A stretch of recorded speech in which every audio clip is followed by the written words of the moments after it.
Hello everyone, welcome back और YouTube channel. हम लोग आज डिस्कस करेंगे रिच लाइक अस, जो कि नयनतारा सहगल की एक फेमस नॉवेल है। और इस वीडियो में हम डिस्कस करने वाले हैं सबसे पहले ऑथर का बैकग्राउंड समझेंगे, देन उसके बाद हम इस नॉवेल की समरी को डिस्कस करेंगे, उसके बाद हम कैरेक्टर्स पे आएंगे, देन उसके बाद हम इसको क्रिटिकल एनालिसिस करेंगे। ओके, सो स्टार्ट करते हैं हमारा आज का session without any delay. So she's the author of the novel Nayantara Sehgal. You make sure you picturize her perfectly in your mind because you are the literature student, as it is expected by everyone that you are familiar with the author. Okay. About the author.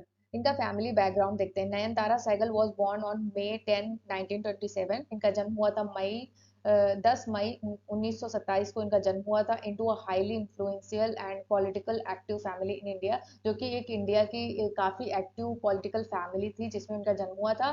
C is the daughter of Vijaya Lakshmi Pandit, जो वो विजया लक्ष्मी पंडित की daughter थी। Okay okay, an eminent diplomat and Jawaharlal Nehru sister, जो कि विजया लक्ष्मी पंडित जो थी वो जवाहरलाल नेहरू की सिस्टर थी। Her family's involvement in India's struggle for independence and subsequent rules in post independence governance deeply influence her world view and writing. Okay, तो इनका जो फैमिली का जिस तरीके का इन्वॉल्वमेंट था इंडिया के स्ट्रगल में, जो वो फ्रीडम के लिए स्ट्रगल कर रहे थे, तो और इन जो subsequent role in post independent government का जो रोल था उससे वो काफी ज्यादा इन्फ्लुएंस हुई। और जो कि इनकी राइटिंग और इनके इनके शब्दों में जो ये लिखती थी उसमें इनका देखने को मिलता था। ठीक है। Education and early life. Sahgal was educated in India and abroad. ये इंडिया से लेके अब्रॉड तक इनकी स्टडी हुई। और she attended Woodstock School in Himalayas and later studied at Wellesley College in the United States. Her exposure to diverse culture and political environments contributed to her development as a writer with a global perspective. Okay, तो इनका जो education हुआ था वो India से लेके abroad तक हुआ था। इन्होंने अटेंड किया था सबसे पहले वुड स्टॉक स्कूल, जो कि हिमालयाज में थी, हिमालयाज में था। इसके बाद ये वेल्सली कॉलेज, जो कि यूनाइटेड स्टेट्स में था, वहाँ पे इनकी स्टडी हुई।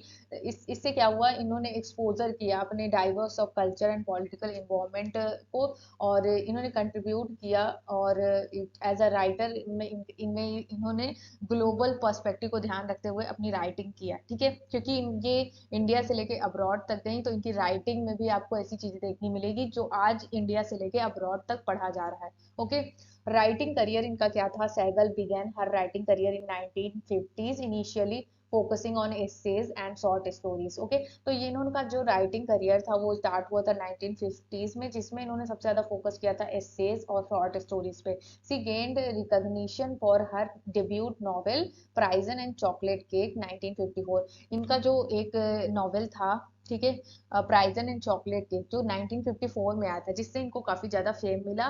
विच explore theme of freedom identity, जिसने एक्सप्लोर किया था थीम ऑफ फ्रीडम और आइडेंटिटी को। However it was her later work particularly those addressing political and social issues that literary contributions इनके क्या है। Nayantara Sahgal is celebrated for her literary contributions which includes novels, short stories and essays. तो literature में उन्होंने कैसे contribute किया, तो वो हम देखेंगे। नयनतारा जो सहगल थी उन्होंने बहुत सारे नॉवेल्स लिखे, शॉर्ट स्टोरीज लिखी, एसेज लिखे। Some of her notable works apart from rich like us, जो कि मतलब रिच लाइक अस उसी में से एक पार्ट है, include storm in Chandigarh 1969, this time of morning 1965, a situation in new Delhi 1977 and mistaken identity 1988। Her writing often tackles themes such as political turmoil, social injustice, gender roles and personal freedoms. Okay, political engagement इनका क्या रहा। Sahgal's writing is deeply influenced by her family's involvement in politics and her own observation of India's socio political landscape. Okay, तो सहगल जो थी नयनतारा सहगल, इनकी writing में आपको politics का ज्यादा मतलब इम्पैक्ट देखने को मिलेगा, क्योंकि ऐसा इसलिए था कि इनका फैमिली बैकग्राउंड, फैमिली मूवमेंट ऐसा ही था। ठीक है, और इन्होंने काफी ज्यादा ऑब्जर्वेशन किया है, क्योंकि इंडिया का जो सोशियो पॉलिटिकल लैंडस्केप था उस पर ऑब्जर्वेशन करके भी इन्होंने राइटिंग किया है। She is known for her outspoken criticism of censorship and erosion and democratic values. तो ये मतलब खुल के लिखती थी, क्रिटिसाइज करती थी जो चीजें चल रही हैं, चाहे वो डेमोक्रेटिक वैल्यूज हो, सेंसरशिप हो, ऑथोरिटेटिव चीजें हो, तो उनपे वो खुल के क्रिटिसिज्म करती थी, इसलिए इनकी जानी जाती थी। Her novels often serves as platform for exploring and questioning prevailing political ideologies and power structure। जो उनकी novels थी वो ऐसे सर्व करती थी कि वो एक प्लेटफॉर्म हो, जो एक्सप्लोर कर रही है, क्वेश्चन कर रही है किस पे, पॉलिटिकल आइडियोलॉजीज पे एंड पावर स्ट्रक्चर पे। रिकॉग्निशन एंड अवार्ड्स, इनको कौन कौन से रिकॉग्निशन, किस चीज के लिए रिकॉग्नाइज किया गया, अवार्ड्स कौन कौन से मिले, वो देखते हैं। Through out her career Nayantara Sehgal has received several awards and honors for her literary achievement. Notably, she was awarded the Sahitya Academy Award in 1986 for her novel Rich Like Us. तो ये जो novel हम लोग discuss कर रहे हैं इसके लिए इनको मिला है 1986 में Sahitya Akademi award. Additionally she has been a recipient of the Commonwealth writer prize and Sinclair prize for fiction. तो ये भी इनको मिला हुआ है. ठीक है. Summary of the novel discuss कर लेते हैं. तो यहाँ से हमारा बिल्कुल स्टार्ट होने वाला है समरी, उसके बाद कैरेक्टर, देन एनालिसिस. ठीक है. Rich like us is a novel written by Nayantara Sahgal, an Indian author. The story is set against the backdrop of India's political and social upheaval during the time of Indira Gandhi's emergency in the 1970s. ठीक है. तो वो time ये था कि जो इंदिरा गांधी का जो आपातकाल का समय बोल सकते हैं हिंदी में, तो इंदिरा गांधी का वो जो इमरजेंसी टाइम था तो उसको 1970s में हुआ था. तो उस पे ये सेटिंग हुई है. और उस टाइम की पॉलिटिकल एंड सोशल अपील जो हुआ था, यानी किस तरीके की आपको सोशियो पॉलिटिकल कंडीशन देखने को मिली इंडिया के अंतर्गत और उससे किस तरीके से इफेक्ट हुए, तो उसको कैरेक्टर के थ्रू उन्होंने बताने की कोशिश किया है. The protagonist Sonali is divorced woman trying to navigate the complexities of love, families, and society while also facing the challenges of being a woman in a male-dominated world. The novel explores themes of power, corruption, and the struggle for personal freedom in a changing society. Through Sonali's journey, the author sets lights on the complexities and contradictions of life in India during that tumultuous period. Okay. तो यहाँ पे क्या हुआ था कि इनका जो ये प्रोटेगोनिस्ट एक वुमेन है सोनाली, जिसके थ्रू इन्होंने दिखाया कि कैसे वुमेन जो है ना वो फेस करती है being a women in the male dominant society में, वो कैसे खुद को सेट करती है, उसके लिए कैसी कॉम्प्लेक्सिटीज हैं, लव है फैमिली के लिए, ठीक है, सोसाइटल एक्सपेक्टेशन कैसी हैं. तो वो इन्होंने इस कैरेक्टर के थ्रू दिखाया है. और यहाँ पे एक चीज ध्यान रखने वाली है, वो एक डाइवोर्स्ड वुमेन थी. Okay. The main character in rich like अस, इसमें कुछ मेन कैरेक्टर्स हैं जिनको हम डिस्कस करेंगे. सोनाली गोखले, ठीक है, ये नाम है प्रोटेगोनिस्ट का, ध्यान रखिएगा. The protagonist is divorced women navigating life during the political turmoil of emergency 1970s India. ठीक है. 1970s का जो इमरजेंसी टाइम था तो उसमें वो कैसे सफर कर रही है एक डाइवोर्स्ड वुमेन. ओके. तो वो इन्होंने इसमें दिखाया है. रोज गोखले, सोनालीज मदर. ये रोज गोखले कौन थी, तो ये सोनाली की मम्मी जी थी. ठीक है. Has a complicated relationship with her daughter, जो कि इनके डॉटर के साथ इनका रिलेशनशिप अच्छा नहीं था. जो सोनाली गोखले थी उसके साथ इनका रिलेशनशिप अच्छा नहीं था. जावेद कौन था, ये Sonali's lover, a journalist involve in political activism. ठीक है. ये जावेद जो था ये इसका लवर था सोनाली गोखले का. ओके. ये एक जर्नलिस्ट था और ये पॉलिटिकल एक्टिविटीज में इन्वॉल्व था काफी ज्यादा. भास्कर कौन था, सोनाली एक्स हस्बैंड, जिसके साथ इसका डिवोर्स हो गया है अभी, तो वो भास्कर है सोनाली का जो एक्स हस्बैंड इसको बोल सकते हैं. A government official caught up in corruption, जो कि इसको इमरजेंसी के टाइम में एक करप्शन में इसको पकड़ा गया था. गवर्नमेंट ऑफिशियल था ये. Okay. Indira Gandhi, as you know, the prime minister of India during the emergency period में ये प्राइम मिनिस्टर थी. Whose political action affect the lives of character in the novel. ठीक है. तो इन्होंने जो एक्शन लिया था, जो इमरजेंसी टाइम था, ठीक है, वॉर चल रहा था, तो उसमें जो इन्होंने एक्शन लिया था तो उससे कैसे अफेक्ट हुए हैं इस नॉवेल के कैरेक्टर, वो देखने को मिलेगा इस नॉवेल के अंदर. ओके.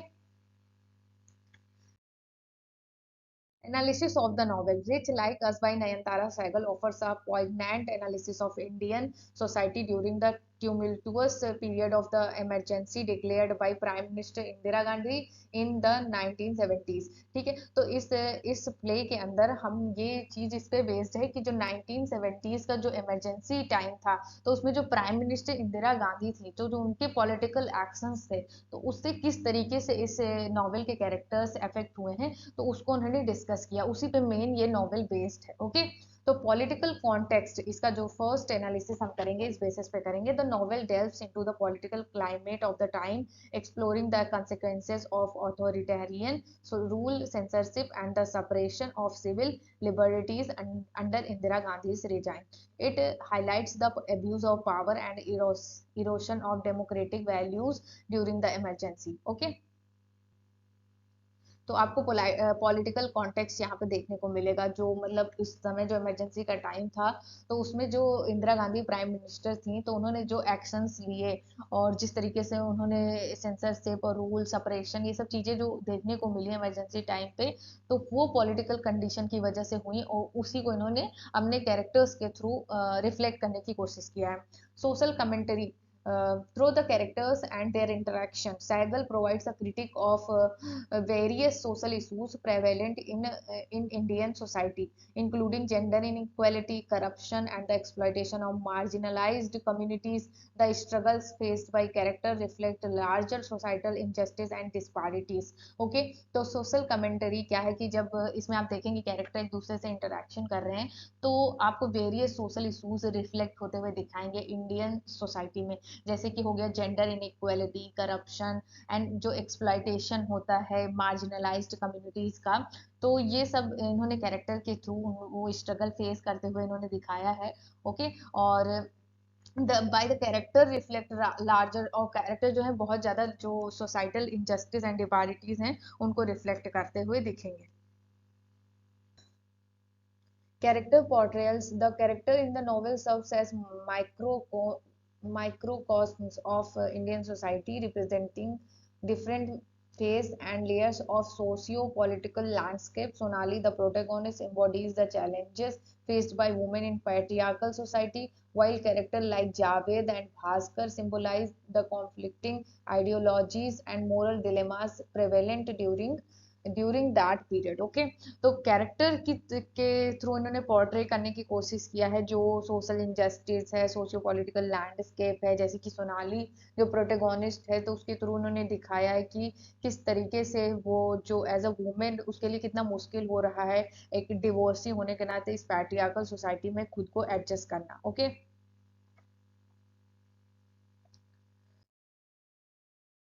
पर्सनल वर्सेस पॉलिटिकल, तो इसको डिस्कस करते हैं। ये भी एक तरीके से एक एनालिसिस कह सकते हैं, एनालिसिस में आता है, थीम्स में आप इसको रख सकते हैं। Sahgal explores the intersection of personal lives and political turmoil, showing how individual grapple with their own desired relationships and moral principle in the midst of larger political appeal. And the novel raises questions about personal responsibility, ethical choices, and impact of political decision on individual lives. Okay, तो ये जो novel है ये question उठाती है इस चीज पे, है ये क्वेश्चन करती है, एक क्वेश्चन राइज करती है। वो कौन सा क्वेश्चन है कि जो पॉलिटिकल डिसीजंस हैं और इनका क्या असर पड़ता है हमारी इंडिविजुअल लाइफ्स पे। ठीक है, यानी कि लोग पॉलिटिक्स में होते हैं, उनके बड़े बड़े से डिसीजंस होते हैं, तो वो अपने इंडिविजुअल लेवल पे वो सही लेते हैं, लेकिन एज अ जब आप पूरी कंट्री को चला रहे हैं तो आपके अंदर ये क्षमता भी होनी चाहिए कि एक कोने में बैठा या हमसे बहुत दूर कोसों दूर जो एक इंसान है उस पर क्या इफेक्ट पड़ रहा है। ठीक है, तो ये बहुत इस चीज को रिफ्लेक्ट करने की कोशिश किया है, पर्सनल वर्सेस पॉलिटिकल। ठीक है, पॉलिटिकल एस्पेक्ट्स की वजह से किस तरीके से पर्सनल लाइफ डिस्ट्रॉय होती है, पर्सनल लाइफ अफेक्टेड होती है, उस पर फोकस किया है। Historical significance: rich like us is not just the work of fiction but also serves as a historical document capturing the mood and atmosphere of emergency era in India. It offers insights into the experience of individuals living through a period of intense political repression and social upheaval. ठीक है, तो rich like us जो कि एक novel है, ये सिर्फ एक वर्क नहीं है, एक फिक्शन नहीं है, ये एक तरीके का एक डॉक्यूमेंट है, हिस्टोरिकल डॉक्यूमेंट जो कि जिसने कैप्चर किया है उस मूड एटमॉस्फेयर का, उन लोगों के सिचुएशंस का, उस सिनेरियो का जो था इमरजेंसी एरा इन इंडिया। ठीक है, 1970s का वो टाइम जो कैसा था, किस तरीके से एटमॉस्फेयर था, उसको उन्होंने रिफ्लेक्ट किया है, रिवील किया है, सिनेरियो क्रिएट किया है एक तरीके का अपनी इस नॉवेल के अंदर। ओके, ओवरऑल हम कह सकते हैं rich like us provides a thought provoking analysis of power dynamics, social injustice, and the complexities of human nature within the context of significant period in Indian history. Through its vivid portrayal of character and events, the novel offers valuable insights into the challenges and contradiction of our society in flux. Okay, तो rich like as a novel जो है ये एक तरीके से thought provoking है, एक तरीके से आपको सोचने मजबूर करेगी, उस सिचुएशन में आपको लेके जाएगी, और ये डिस्कस करती है एक सिग्निफिकेंट पीरियड के बारे में, जो वो इंडियन हिस्ट्री का एक बहुत ही इंपॉर्टेंट पीरियड उसको कह सकते हैं, जो इमरजेंसी का टाइम था 1970s का। तो उसमें किस तरीके से पॉलिटिकल और सोशियो कल्चरल जो डिसीजंस हुए थे उन्होंने किस तरीके से एक कॉमन पीपल्स की लाइफ को इफेक्ट किया है। तो उन्होंने इस कैरेक्टर के अपने कैरेक्टर्स के थ्रू इसको एक रिप्रेजेंटेशन के तरह एक हिस्टोरिकल डॉक्यूमेंट की तरह इस नॉवल में उन्होंने हर एस्पेक्ट पे फोकस किया है। ओके, तो इस तरीके से हमारा ये जो इम्पोर्टेंट सेशन है यहाँ पे खत्म होता है। होप गाइस आप लोगों को पसंद आया होगा, एक कॉम्प्रिहेंसिव वे मिला होगा आपको, एक प्रॉपर अंडरस्टैंडिंग मिली होगी कि आखिर ये नॉवल बेस्ड किस पे है। सो थैंक्स फॉर वॉचिंग, और ऐसे ही इम्पोर्टेंट सेशन के लिए ऐसे ही जो वीडियोस आपको यूट्यूब पे नहीं मिल रहे हैं अच्छे, तो अगर आपको यहाँ पे मिल रहे हैं तो आप जरूर हमारे चैनल को सब्सक्राइब करिए, वीडियो को लाइक करिए, ज़्यादा से ज़्यादा शेयर करिए। और अगर ऐसी कोई भी बात मैंने ऐसे बोल दी हो वीडियो में और वो इंटर रिलेट नहीं कर रही हो इस टॉपिक से, तो आप प्लीज़ हमें कमेंट बॉक्स में बताएं और अपनी क्वेरीज को बताएं कि कहाँ पे आपको ज़्यादा सपोर्ट की ज़रूरत है, कहाँ पे ज़्यादा आपको इन्फॉर्मेशन की ज़रूरत है। मैं ज़रूर उसका रिप्लाई करूँगी। सो ऐसे ही जुड़े रहिए। Thank you so much, bye bye.